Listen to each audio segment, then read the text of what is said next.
અમારા ગામના 3 ખેડૂતને અટકાઈ કરી છે, રાજુભાઈ કરપડાને, હગરામભાઈને અને કરશનભાઈને. એ માટે અમે નવું વર્ષ છે, આ દિવાળી જેવો તહેવાર છે, તો આ તહેવાર અમારે પોરી આવશે, પણ આ એમનું કામ રજરે.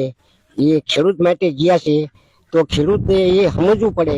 ગમે તે વ્યક્તિ ખેડૂત જે ખેતી કરતો આખે ગુજરાત રાજ્યના તમામ ખેડૂતને એમ થવું જોઈએ કે આપણો ભાઈ આપણા ઘરમાંથી 20 વર્ષનો જેલમાં ગયો, આ દુઃખ તો બધા ખેડૂતને લાગવું જોઈએ, એવું અમારું કેવું થાય છે. તો નમ્ર વિનંતી, સરકારને આ રાડ ખેડૂતને સાંભળવી પડે કે આ સાચી વસ્તુ શું છે, કે યાર્ડવાળાનો વાંક હતો કે ખેડૂતનો વાંક હતો, એનો કોઈ ન્યાય ખેડૂતને સરકાર આપી શકી નથી. અને એ યાર્ડવાળા માટેનું જે દિવસ ઝાડતા હોય તે તો યાર્ડવાળાનું પેશણ જ ઉપાડું લીધું છે.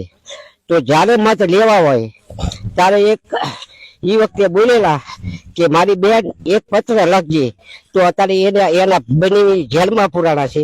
તો આ પત્ર 15 પૈસાનું પત્ર બેન લખ્યું, તો આ 15 પૈસા પત્રની વાત નથી. તો આ વિડીયો એ સાંભળતા છે ને કે અત્યારે મારા બની ખેડૂત રહ્યા બેનું કરી હતી, તો બની થાય તો એને છોડવા માટે એને આવવું પડે, એની વારે એને સડવું પડે. તો આ વસ્તુ કોઈ સરકારે અત્યારે કાનમાં લીધી નથી. બસ જય ભારત, જય હિન્દ.